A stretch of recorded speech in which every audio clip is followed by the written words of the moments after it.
Yeah, hello viewers. My name is Nagjo Beats. Today I'm here for the beginners, those who want to use Cubase 5.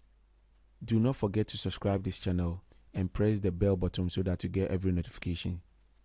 Thank you. Say na meka ine from Nagjo Beats. Na me wahama afofrofo mpese me use Cubase 5. Me pese me kan twi. Cubase 5 ni ade a ehu hia kama pa na woyɛ foforɔ a wobie Cubase 5 na ɛbɛbie sɛ wo install no foforɔ a ɔbɛma wo timeline bi saa timeline la ɔde bɛma wo no ba yɛatwerɛ register already register ɛne yɛatwerɛ later something like that nti ɛba wo wie a wo install no ɛba a yɛ a click anaa mia already register no so afei wo mia so wie a ɛbɛba sei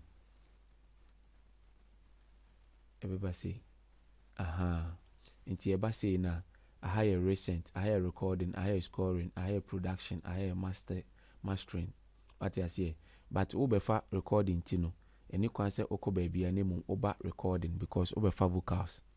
Nti obefa vocals ne dia. Yatwerɛ under vocals ne yatwerɛ acoustic guitar plus vocal C5 8 mono 4 stereo audio track recorder clean E guitar plus vocals distortion guitar plus vocals and stereo acoustic guitar. Nti aha no de obefa bia wo de ebeye.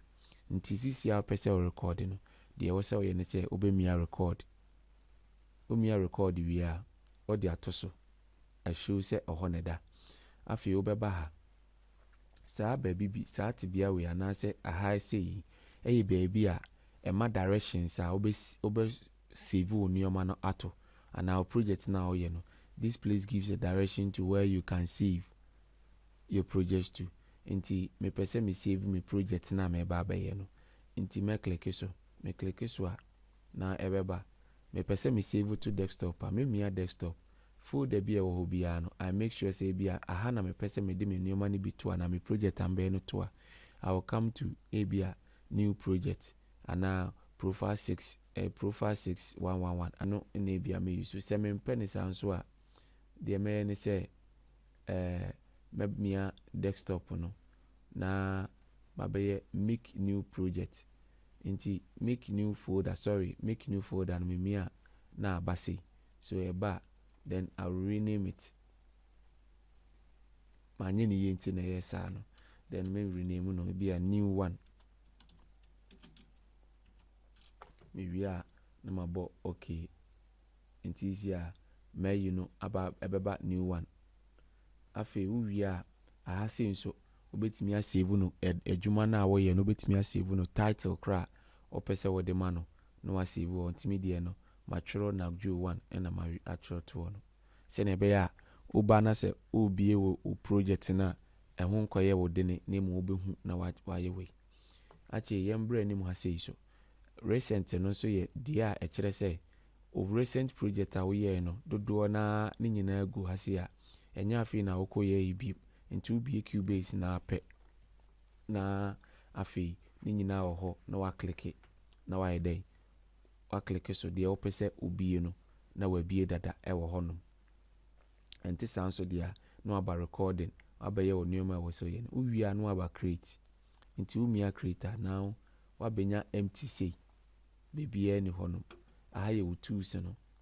aye your friend say object selection ene na ye de select ebi ade a wa ye no opese wo sum na wo de ko akira na wo de ba anim aye eraser aye split eno no be kate ade na ma kama aye your friend say color 2 obetimi a painti ade na opese wo ye no nti sisi a wa bie ni say no obe record ya you right click here ebe ma wo instructions ebe ma wo nema bebre nti ebi ti say add audio track add instrument track add MIDI track add kokosa nti sisi ebe take vocals nti no e wo say ye fa add audio track no nti omia add audio track na aya mostly no aya foforo no mia eye stereo ati ase nti eba stereo because offer vocals and lead vocals nti no e wo say obe choose na fa mono afi tosu bim obetimi have create a 3 or 4 channels a opese wo ye de obie no ba person so one pa obetimi amia one pe na ayede aba ma ebi a me fancy me memia 2 ana 3 na menya 3 no na achi memia okay na aba achi obetimi expand channel no ana audio track no so that features e wo mu nyina won sabede ebeka nti me expand ye no afei hu se ade we saa bottom we no asokoko se umia so a kokko no beko se kokko no ko na wo yese wo record a enya ade a ebeba emba pati ase nti de bia hu se saa kokko we no ejina so nti se kokko no we no so de a ene umia recording no so ana kokko recording we na eno so be de afi de ebeba nti afi wotime kasa no kama on se fa me kasa no kama nti akasa awie afi betimi abo me kasa no na watie de kan enie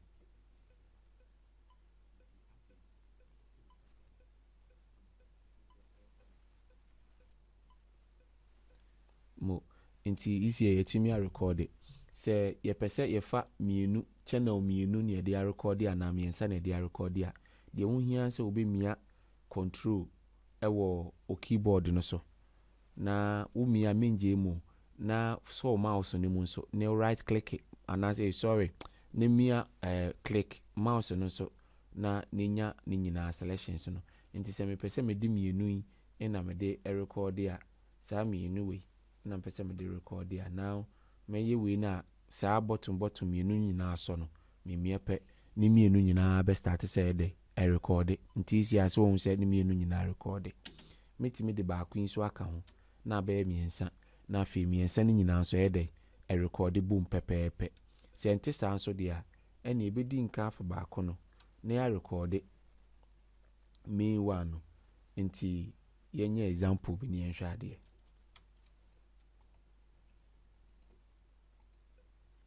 yo ye frame Nagjo yo ye frame Nagjo yo ye frame Nagjo nti maye say we ye frame Nagjo no ene ye mean afi me pese me ye backing nti backing no so baba be choose audio na etoso mienu no nti ye be record it. Yeah so once I record it I take it back and so pepe kakra nkra saa na de ye de aye nti we aye di kan a me de mamo efi na ekọ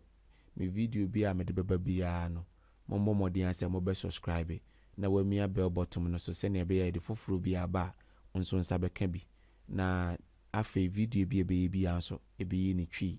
me de obi bia ase nti we ye de sia part 2 so be